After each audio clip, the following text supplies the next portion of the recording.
Sean bienvenidos a esta su casa, donde en familia nos reunimos cada domingo para alabar, para exaltar el nombre de nuestro amado Señor Jesucristo y para compartir de su palabra.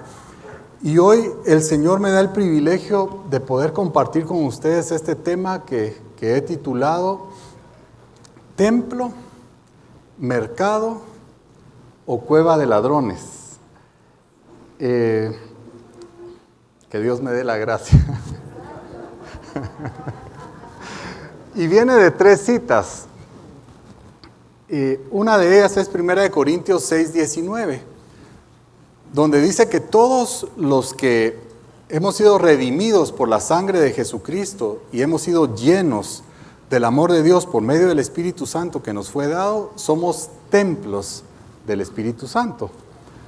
Luego, en Juan 2:16, Jesús le reclama a los cambistas y también a los mercaderes del templo y les dice: ustedes han convertido la casa de mi Padre en una casa de mercado.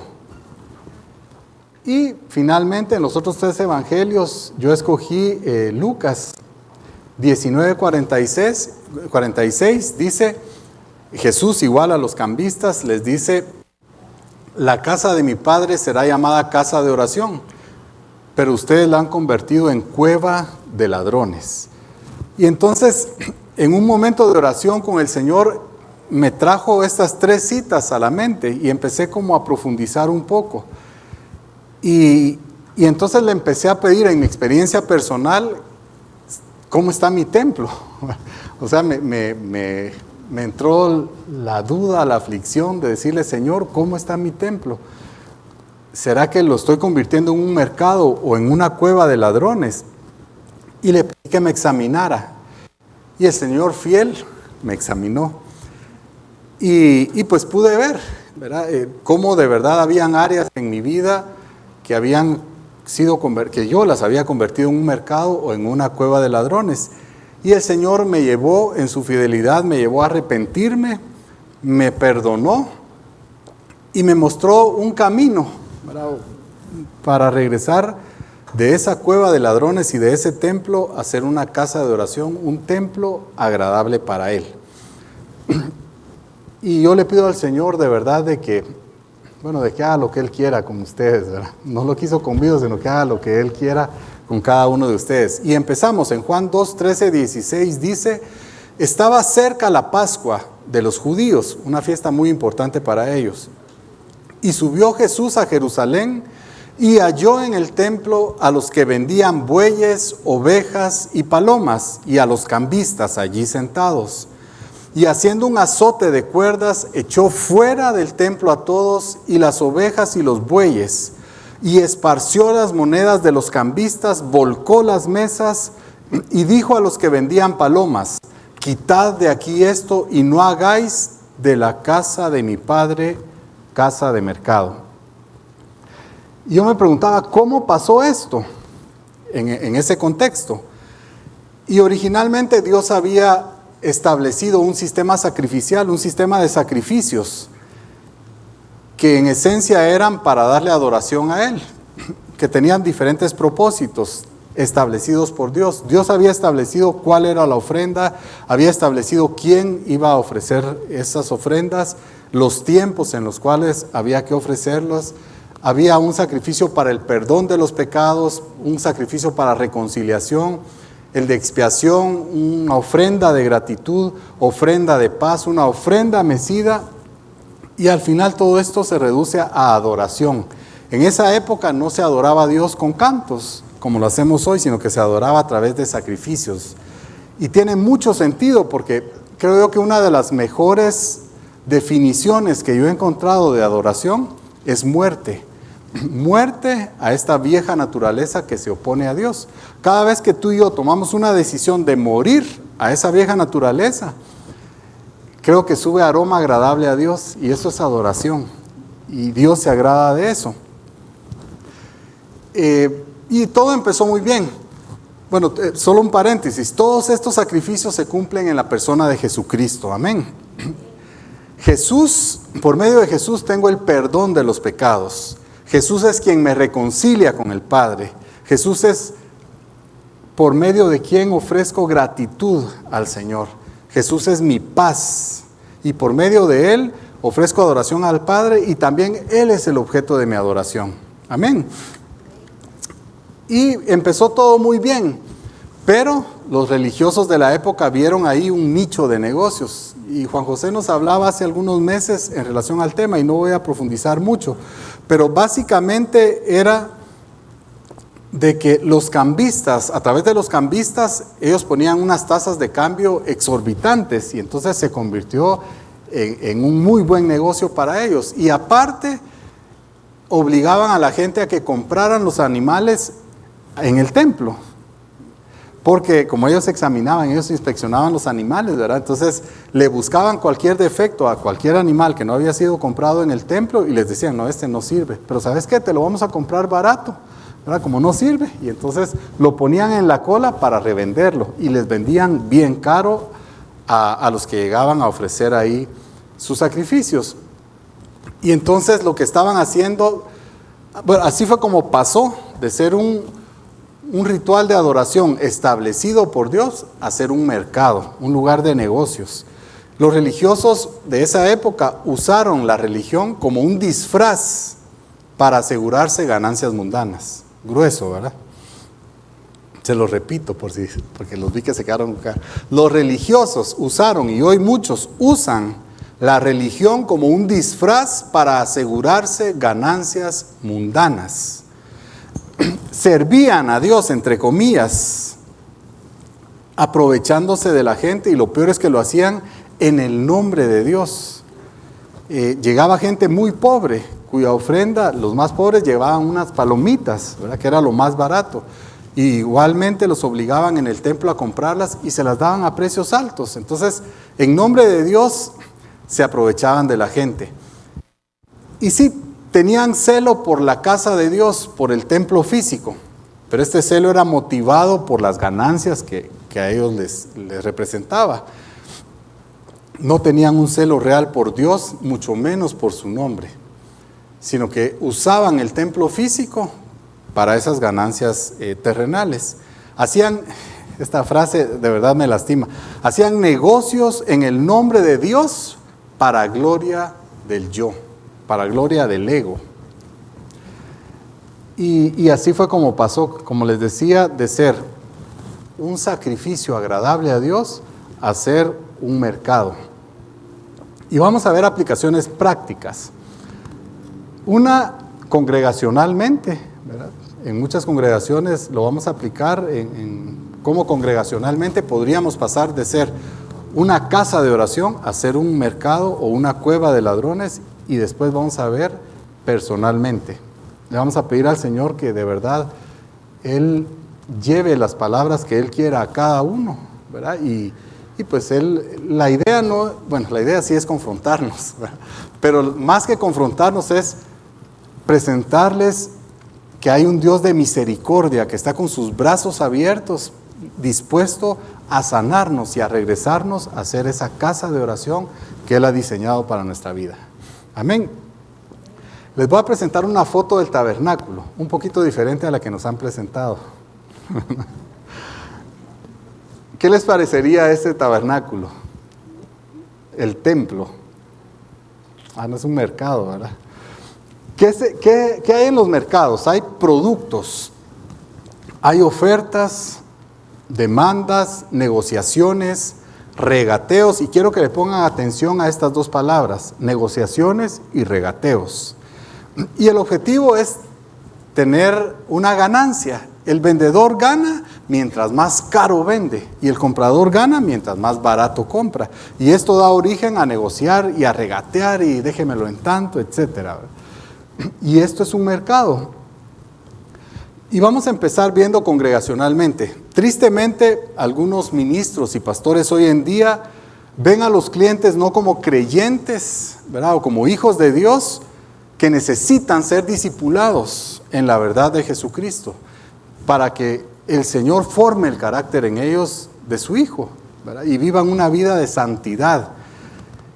Y en vez de eso los ven como clientes. Por eso es que hoy en muchas iglesias no se está predicando lo que Dios quiere hablar, sino que se está predicando lo que la gente quiere escuchar. O sea, hay comezón de oídos.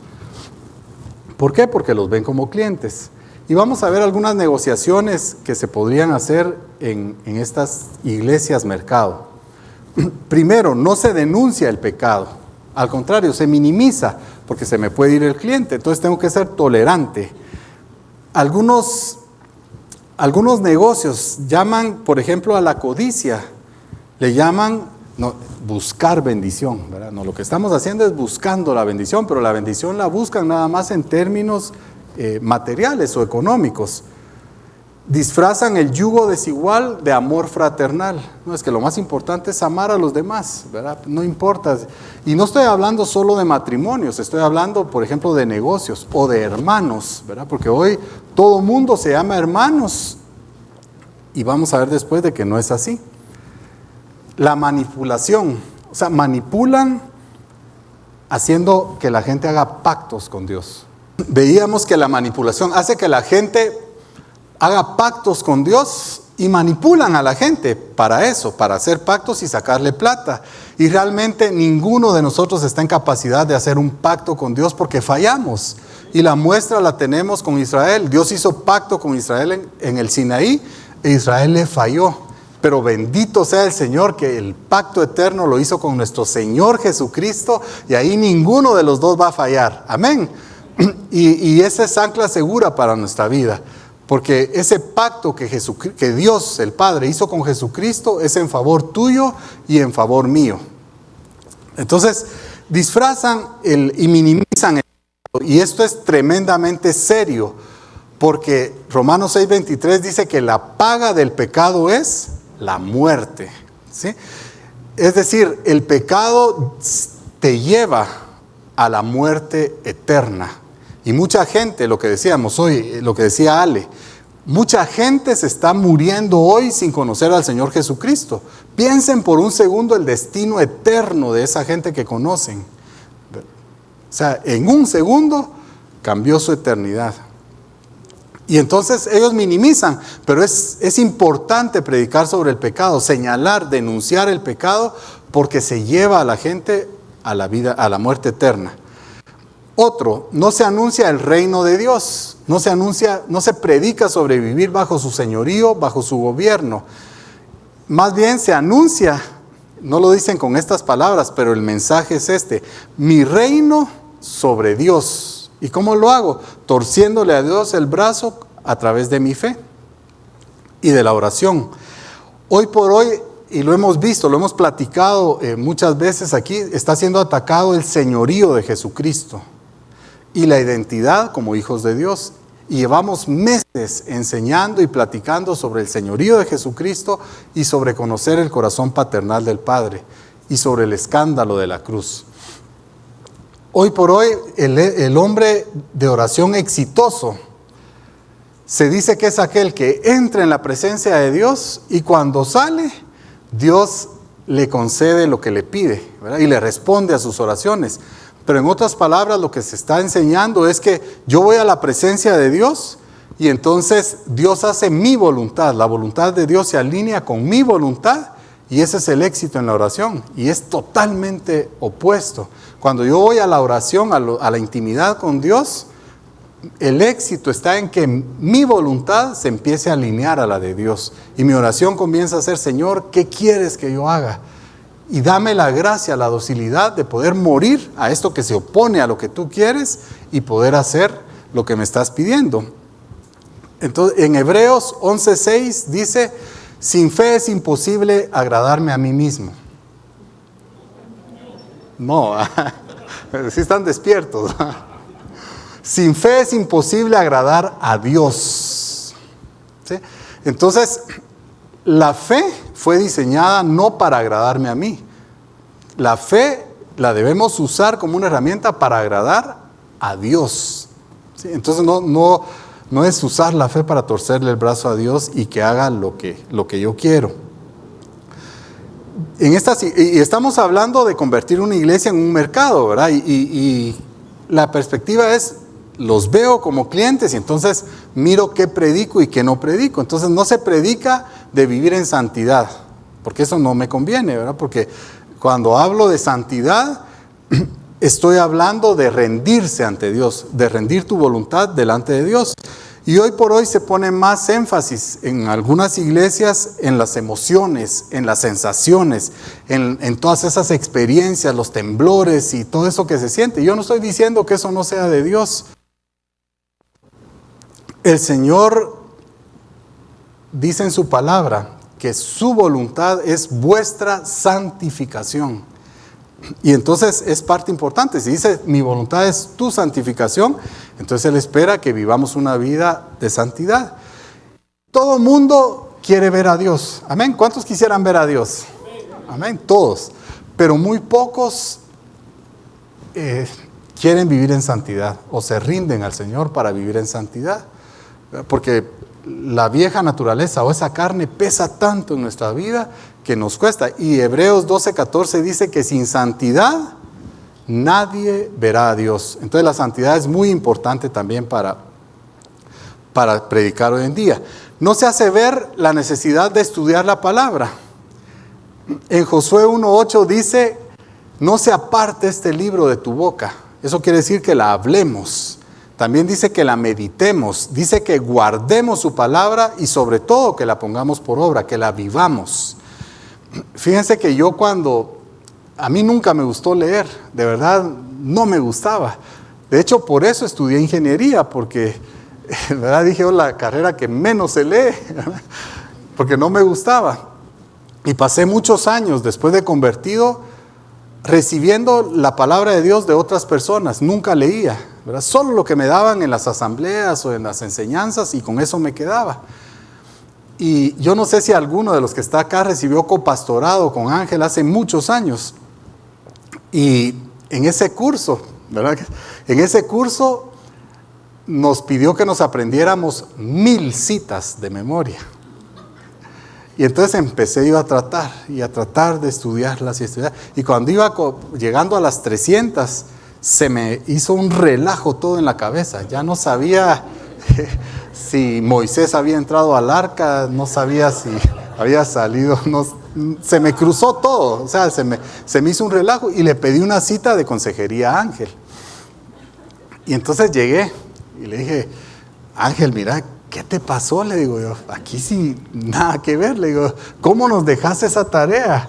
Mira, son 1000 citas, yo llevo como 200 y pico y me enloqué, se me cruzaron todas las citas. Y entonces, con mucha paciencia, Ángel me dijo, mira, me dijo, te voy a contar una historia y tal vez te puede ilustrar. Fíjate que había un pastor ya, ¿verdad?, entrado en años y tenía sus discípulos. Y estaba dando el mismo curso que yo estoy dando. Y les dejó las 1000 citas. Y apareció una oveja rebelde, así como vos. Y entonces, reclamándole, ¿cómo se te ocurre dejar 1000 citas? Y entonces el pastor con mucha sabiduría le dijo, ¿sabes qué? Hagamos una cosa. Voy a ir a hacer un mandado.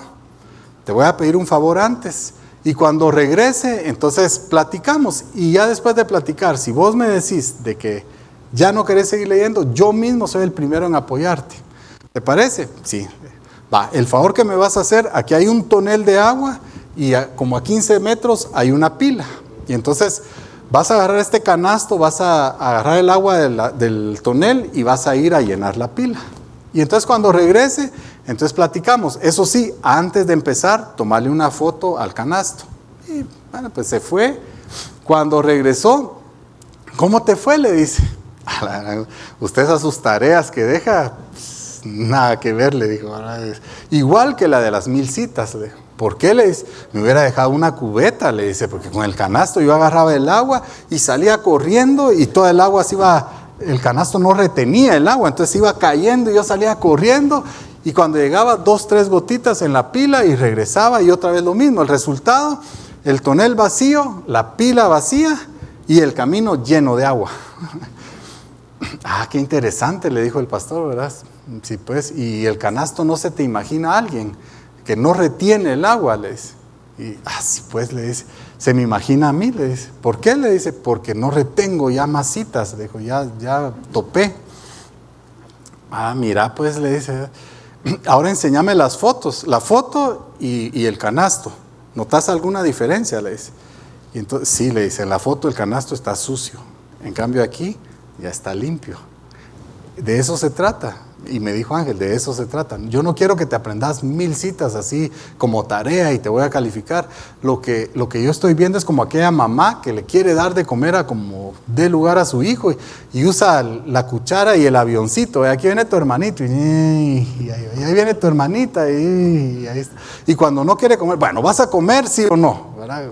En algunas ocasiones, porque el papá sabe lo importante que es la comida para el hijo. Entonces, eso es lo que estoy tratando de hacer. Y ahí cambió mi perspectiva de la lectura de la palabra. De veras, me enamoré de la palabra. Y la leo, verás, un par de veces al año. Tal vez llevaré unas 20 veces a esta fecha de estar leyendo la palabra de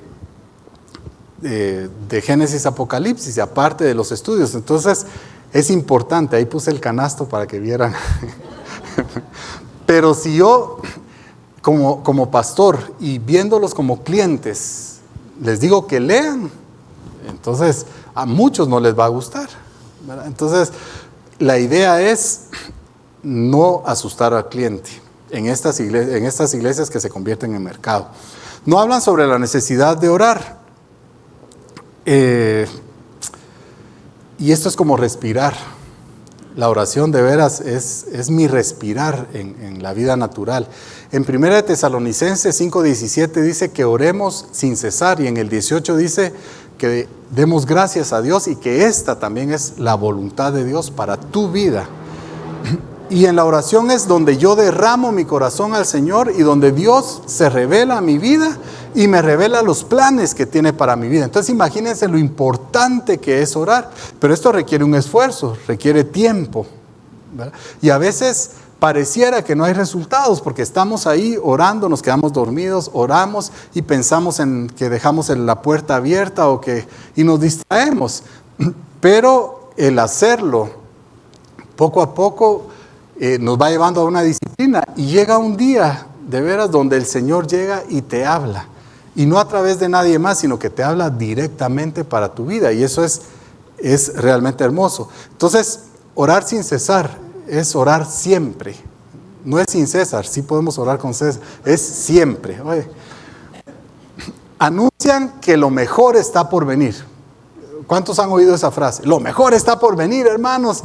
Y Dios te va a prosperar, Dios te va a bendecir. Y son mensajes que son reales. O sea, Dios te va a prosperar y te va a bendecir. Pero lo reducen, la bendición de Dios y la prosperidad la reducen al dinero, nada más. Y eso es muy poco para el concepto de bendición. Acabamos de tener un seminario de bendición donde estuvo precioso, se explicó lo que realmente desde la perspectiva de Dios significa bendecir. Y entonces lo reducen a eso, cuando en Colosenses 3:2 dice que pongamos nuestra mirada en las cosas del cielo y no en las terrenales. Para ellos lo más importante es la bendición en esta vida: casas, carros, sueldos y puntos, ¿verdad? Riqueza, fama, poder, etc. Y en 1 Juan 2:15 y 16 la palabra dice: no amen al mundo. El que ama al mundo, el amor del Padre no está en él.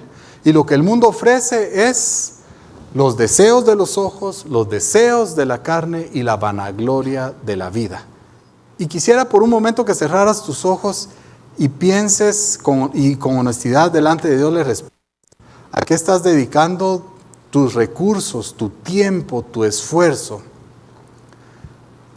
¿A lo terrenal, a lo que el mundo te ofrece, o a lo celestial? Tus ojos puestos en Jesús, el autor y consumador de la fe.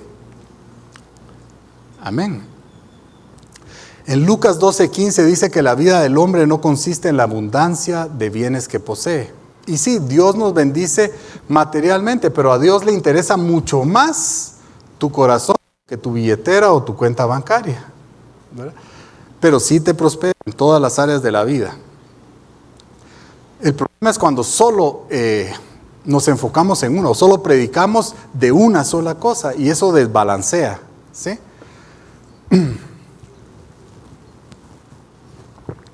Algunos predican con el objetivo de que aumente, parecen vendedores ¿de qué? De Amway o no sé, tratando de llenar sus iglesias. Y entonces se vuelven iglesias light y dicen, no, sí, todos los caminos llevan a Dios para llenar sus iglesias.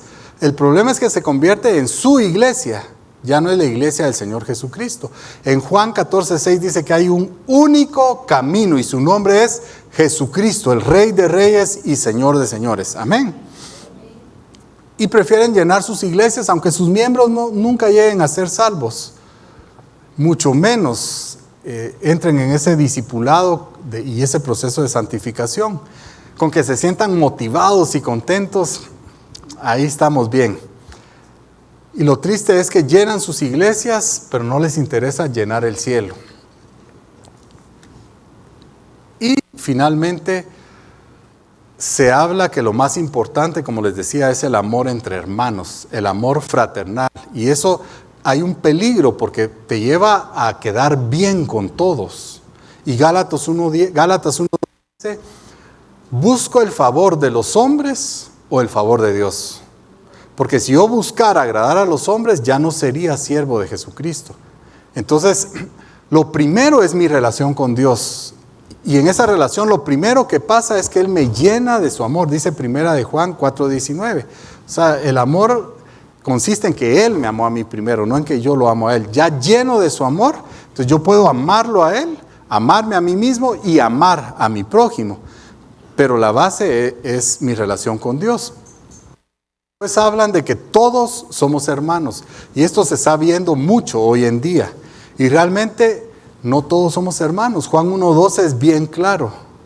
A los que lo recibieron y creyeron en su nombre, les concedió la potestad de ser hijos de Dios. Todos somos criaturas amadas por Dios, creación de Dios, objeto del amor de Dios. Pero hijos de Dios somos los que tenemos el mismo Padre, ¿sí? Y aquí algunos podrían decir, no, pero los judíos y los musulmanes, ¿verdad? Pero realmente ellos tienen, tal vez si pudiéramos decirlo así, el mismo Dios, si quieren llamar así, que es el Dios de Abraham.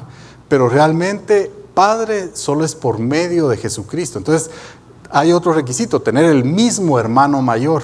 Él era el unigénito de Dios, el hijo único en su género de Dios. Pero a través de Jesucristo, Él nos hace hijos de Dios y se convierte en el primogénito de Dios, con muchos hermanos que somos los que estamos aquí, que hemos creído en el Señor Jesucristo. Y eso nos hace hijos de Dios. Solo por medio de Él podemos ser hijos de Dios. Amén. Y todo esto se vuelve un mercado en las iglesias porque se nos pueden ir. Es mejor mantener contento al cliente con el producto que se le ofrece. Y el producto son palabras motivacionales, experiencias y que sientan. Y con eso se les ofrece un producto con el cual se les mantiene contentos. Y de paso, pues cuidamos los diezmos, aunque tengamos que sacrificar el mensaje. Entonces, esto es hablando a nivel de congregacional, a nivel personal. Hice el nivel congregacional primero para preparar nuestro corazón. 1 Corintios 6:19 dice, ¿o ignoráis que vuestro cuerpo es templo del Espíritu Santo, el cual está en vosotros, el cual tenéis de Dios y que no sois vuestros? Como platicábamos hace un momentito, aquellos que hemos recibido a Jesucristo en el corazón como Señor y como Salvador de nuestra vida y hemos sido llenos por medio del Espíritu Santo que nos ha sido dado, llenos del amor de Dios, eso nos hace en forma personal templos del Espíritu Santo. ¿Y será que podrá ser posible que este templo se pueda ir convirtiendo en un mercado? Veamos algunos negocios. Y así como las congregaciones o algunas iglesias ven a sus miembros como clientes, nosotros aunque tal vez no la veamos así, pero la tratamos así, a la vieja naturaleza como un cliente, porque lo estamos satisfaciendo. Y la obediencia y adoración a cambio de sus bendiciones materiales y terrenales. Señor, si me sale este negocio, yo te prometo que te voy a servir, te voy a obedecer y te voy a adorar. Y entonces entramos en una negociación, negociamos nuestra obediencia con Dios. Jacob en Génesis 28:20 le dice a Dios, Señor, le dice, si tú me llevas con bien y me das comida o alimento para comer, y me das vestido para vestir, y me acompañas en este viaje, y vuelvo en paz a la casa de mi padre, entonces tú serás mi Dios. Entonces todas las condiciones que le pone para ser su Dios, para que Él sea su Dios. Podría estar pasando. Podríamos estar negociando con Dios, no de una manera, igual que en las iglesias, no es que se predique exactamente lo que les estoy diciendo, pero el mensaje es ese. Y nosotros podríamos estar negociando con Dios nuestra obediencia aún sin darnos cuenta. Un regateo con Dios sobre el pecado. Y es que como todos lo hacen, eso no es tan pecado, Señor. Y en esos regateos, se me ocurre un ejemplo. Mi mamá padece del corazón. Y como yo hice algo tan feo, ¿verdad? Si le digo, se muere. Entonces mejor le digo que hice otra cosa, ¿verdad? Entonces ahí empiezo a disfrazar las mentiras, ¿verdad? Con tal de, pero como es una buena causa, entonces se vale. Y entramos en ese juego de negociación con nuestra carne y en ese regateo de pecado con Dios, ¿verdad? Esa negociación, ese regateo con Dios. Y por eso les decía, negociaciones y regateos en los mercados. Justificamos nuestros pecados haciéndonos las víctimas. A la Señor, yo soy enojado y oramos con Él. Soy enojado porque así fueron conmigo, Señor. ¿Yo qué culpa tengo? Yo robo, Señor, porque no me alcanza. O no doy el diezmo, ¿verdad? Porque no me alcanza, Señor. No oro o no leo. Es que de verdad, Señor, no me da tiempo. Me levanto tempranito y me acuesto bien tarde. Tú sos testigo. O cometo adulterio porque no me atienden en mi casa, ¿verdad? Entonces me dan en la calle lo que no me dan en mi casa. Entonces justificamos y así cada uno puede ir haciendo o ir pensando en sus propios ejemplos. La idea es esa, que cada uno pensemos en nuestros propios ejemplos. Y entonces justificamos nuestro pecado. El tiempo para obedecer a Dios, para morir a nuestra vieja naturaleza. También negociamos con Dios. Él nos da una indicación y, Señor, pero es que ahorita dame tiempo, ¿verdad? Sobre todo perdonando, dame tiempo, Señor. Entonces negociamos ese tiempo con Dios. Y a mí me llama mucho la atención cómo Faraón con la plaga de las ranas. Imagínense ustedes en su casa, saliendo ranas del inodoro, ranas de lavamanos, ranas en la cama, ranas en la cocina. Qué incómodo, ¿verdad? O sea, de verdad. Y llega Moisés y le dice a Faraón, mira, ¿cuándo quisieras que le pidiera a Dios que terminara la plaga de las ranas? Yo le hubiera dicho para ayer, mañana. Entonces uno dice, ¿qué pasó? ¿Se encariñó con las ranas o qué pasó? Pero tal vez muchos nos encariñamos con el pecado. Y por eso estamos como aquellos que hacen dietas. El lunes empiezo la dieta. Y pasa martes, miércoles, el siguiente lunes. Y pasan semanas, y pasan meses, y pasan años. Y le están metiendo a su cuerpo cosas que los puede llevar a enfermedades serias, a una diabetes, a un infarto, etc. Entonces, no posterguemos. No posterguemos. Y tal vez algunos ejemplos. Señor, este es el último negocio chueco que hago. El próximo, me salgo de esto y el próximo ya lo hago bien. Mañana empiezo a leer la Biblia. Y postergamos. Mañana empiezo a orar, Señor. Mañana sí empiezo a orar. Y hablando de retiros. Entonces, el próximo retiro sí voy. Y tal vez, yo no estoy diciendo con esto de que tengas que ir, ¿verdad?, a servir al retiro. Pero si Dios te hizo el llamado al corazón y tú no le estás respondiendo, estás postergando. Y la obediencia tardía es desobediencia, ¿sí? Entonces, escuchemos la voz de Dios y atendamos a sus llamados, porque el servir es un privilegio. Y lo vamos a ver en un momentito también. Negocios, seguimos con negocios en los templos mercados. En ciertas situaciones, negociamos que lo haga de acuerdo a nuestras ideas, como si nuestras ideas fueran mejores que las de Dios. Isaías 55:9 dice la distancia que hay entre mis pensamientos y mis caminos, aquí, y los pensamientos y los caminos de Dios. Es del cielo a la tierra, así de lejos está la distancia. Dios dice, dando es como se recibe. No, acaparando es como se recibe. Dios dice, muere para vivir. No, si yo quiero vivir, tengo que gozar la vida y vivirla. Y entonces ahí vemos cómo los pensamientos de Dios son totalmente contrarios a los del hombre. Y a veces pensamos que nuestras ideas son mejores que las de Dios. Por ejemplo, estoy metido en este problema. Mi idea, Señor, es echarle la culpa al otro y así me zafo de este problema. ¿Verdad? Fabulosa mi idea. Y el Señor te dice, no, tenés que decir la verdad. No, pero es que mi idea es mejor, porque si digo la verdad, me va a caer.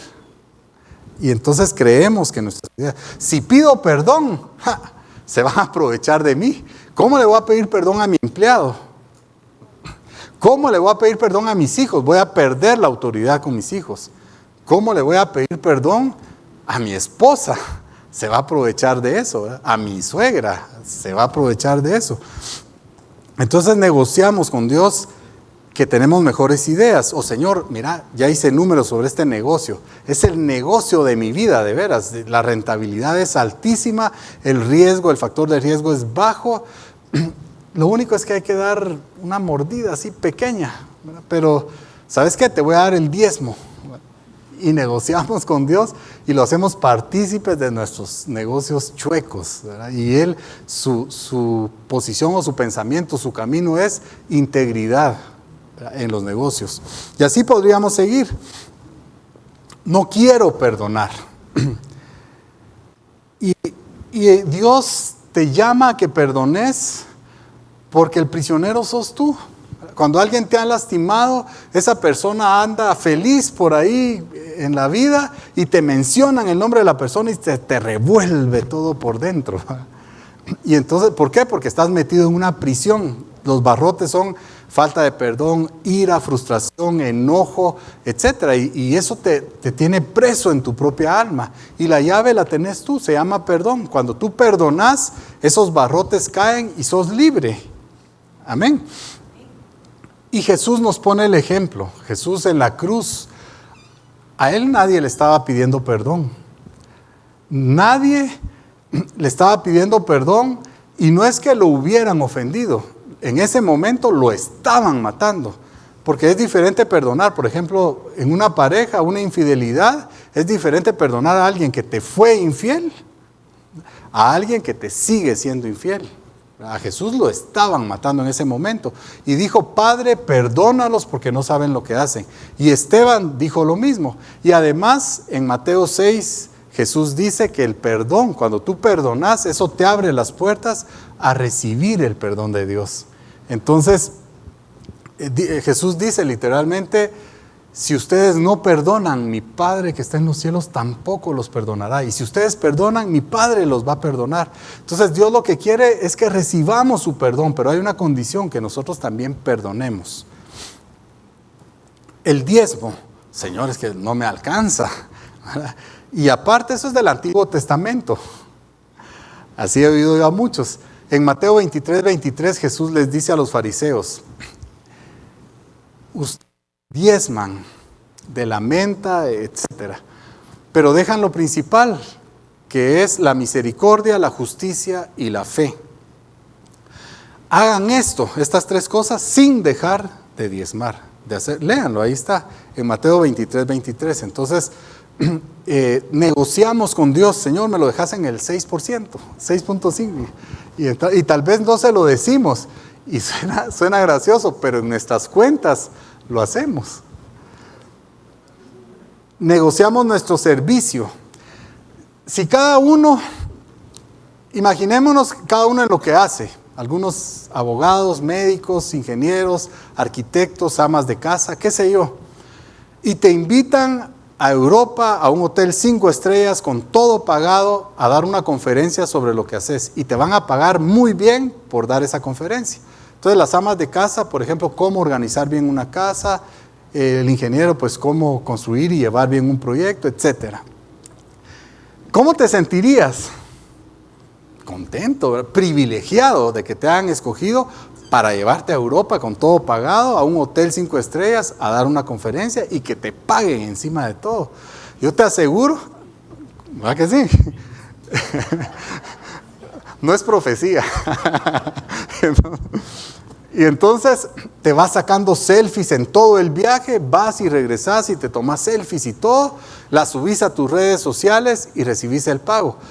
Pero aquí no estamos hablando de un hombre que te está invitando, estamos hablando del Rey de la Gloria, el Rey de Reyes, el Señor de Señores, que te está dando el privilegio de escogerte para invitarte a servirlo. Amén. Entonces el servirlo a Él en cualquier posición. O sea, no estoy hablando de predicar, de alabar, en cualquier posición. Incluso puede ser servirlo en tu casa, a tu familia. Es un privilegio que Dios nos da. Y la paga es la mejor paga, porque Él mismo es la paga. Amén. Y todo esto, como les decía, es para nuestro bienestar material y terrenal. El problema es que estamos ensimismados, nuestros ojos los tenemos en nosotros mismos y necesitamos la gracia de Dios para enfocarlos en Él. Y muchas veces esto es para satisfacer nuestra carne. Y ahora veamos cómo pasar de casa de oración a cueva de ladrones. En Lucas 19, 45, 46 dice, y entrando en el templo comenzó a echar fuera a todos los que vendían y compraban en él, diciéndoles, escrito está, mi casa es casa de oración, mas vosotros la habéis hecho cueva de ladrones. ¿Y qué es una cueva? Es una cavidad que se ha formado durante siglos por algún tipo de erosión, sea de agua, provocada por corrientes de agua, hielo o lava. Y se forman como cavernas. Y a esto se le conoce como laberintos. Y entrar a un laberinto y después salir es complicado si no sos orientado y no dejas bien señalizado el camino. Entonces esta palabra laberinto es importante. La cueva es húmeda y es oscuro. La palabra oscuro es importante también para evaluarnos. Y ahí no era donde los ladrones robaban, sino que era donde se escondían, se ocultaban de la justicia, donde repartían el botín y hacían sus planes para el siguiente robo. Entonces, laberinto, ocultarse y planes, esto nos va a servir. Entonces cueva de ladrones. Cuando identificamos algún área de tinieblas y no dejamos que Dios alumbre con su luz, hoy cantábamos luz en tinieblas. Cuando no dejamos, eso sería tan ridículo como que yo contrato una empresa de limpieza para que llegue a mi casa a limpiar, pero tengo ese cuarto donde meto todo el desorden, ¿verdad? El cuarto de chunches, decimos aquí en Guatemala, y cuando lo abrís, cae todo el desorden, ¿verdad? Pero sería como contratar y cerrar bien esa puerta y decirle a la empresa, mire, ahí no vaya a entrar, oye, porque me da vergüenza. No tiene sentido, ¿verdad? Entonces, dejemos que el Señor entre a todas las áreas de nuestra vida, pero cuando no lo dejamos, hay tinieblas en nuestra vida, y ahí estamos haciendo una especie de trono para Satanás. Cuando no quiero dejar algo, ¿verdad? Eso me pasa, cuando no quiero dejar algo, entonces mejor ni le pregunto a Dios porque ya sé la respuesta. Le pregunto lo que me conviene, Señor, este siguiente negocio me vas a bendecir, me meto.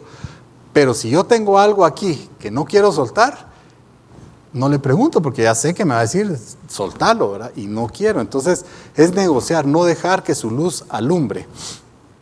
Ocultamos nuestros pecados con otros pecados. Y el ejemplo es la mentira. Digo una mentira y otra para ocultar esta, otra para esta y así. Cuando siento ya no sé ni qué es verdad ni qué es mentira. Y se convierte en un laberinto, en una maraña. Pero bendito Dios, en 1 Juan 3:8 dice que Jesucristo se manifestó para deshacer esa maraña, para deshacer las obras del diablo. Damos apariencia de buenos cristianos solo en la iglesia. Aquí somos rechulos, ¿verdad? Y Dios te bendiga y nos abrazamos y sonreímos, etcétera. Pero fuera de aquí nos ocultamos o podríamos estar ocultando. Estoy hablando de gente que pasó de casa de oración a cueva de ladrones. Nos ocultamos de los demás con fachadas en los diferentes ámbitos. En la casa soy el logro, entre los cuates soy el centro de la fiesta, ¿verdad? Y así en cada ambiente pongo una fachada. Y a eso se le llama hipocresía. Y a eso Jesús le dio duro, ¿verdad? A ellos los llamaba hipócritas, sepulcros blanqueados, una apariencia hermosa por fuera, pero muertos por dentro. Damos una apariencia de piedad, de buenos cristianos, pero realmente cómo estamos viviendo de lunes a sábado. En Apocalipsis 3:1 Jesús le llama a la iglesia de Sardis y le dice: tienes nombre de que vives, pero estás muerto. O sea, una apariencia de alguien vivo, alguien que está en una conexión con Dios, pero realmente muchos de ellos podrían estar muertos. Y finalmente, planes. ¿Qué planes salen de tu corazón? Aquí podríamos planificar desde la lujuria, por ejemplo, depende de qué lo hayamos alimentado, desde la codicia, desde la herida, desde dónde hacemos los planes en nuestro corazón, o desde la palabra de Dios y nos alineamos con la palabra de Dios. Terminamos con la humedad y la oscuridad. Esto lo hace en un lugar inhóspito, ¿verdad? Inhabitable. Nadie vive en cuevas. Ocultar nuestros pecados, eso forma tinieblas en nuestra vida, en nuestro corazón, y hace que el templo se convierta en un lugar desagradable para el Espíritu Santo. Y lo podríamos entristecer, dice Efesios 4:30. Piensa por un momentito, voy a usar este ejemplo porque creo que ilustra, en la pornografía. Imagina, Juan 14:16 dice que Dios nos dio otro consolador que estará con nosotros para siempre. Eso dice, no es que yo peco y se va y me arrepiento y regreso, siempre está. Entonces, cuando estás viendo pornografía, el Espíritu Santo está viendo lo que tú estás viendo. El Espíritu Santo oye lo que estás hablando o lo que te están diciendo. Ve tus planes, ve tus pensamientos, ve las intenciones de tu corazón. Entonces, no entristezcamos al Espíritu Santo. Cuidemos nuestros ojos, nuestros oídos, nuestra boca. Podríamos apagar el fuego. De tanto seguir insistiendo en no dejar que su luz alumbre nuestras tinieblas, lo apagamos y ya no sigue alumbrando. Y entonces entramos en una conciencia cauterizada, ya no sentimos dolor, el dolor del Espíritu Santo cada vez que pecamos, nos acostumbramos. En este punto, una buena pregunta sería, ¿estaré haciendo del templo de Dios un mercado o una cueva de ladrones? Yo les estoy pasando el examen, no se vale copiar. Ahora miremos la casa de oración, es también llamada templo. Tú y yo somos templo, es un lugar donde habita Dios y manifiesta su presencia.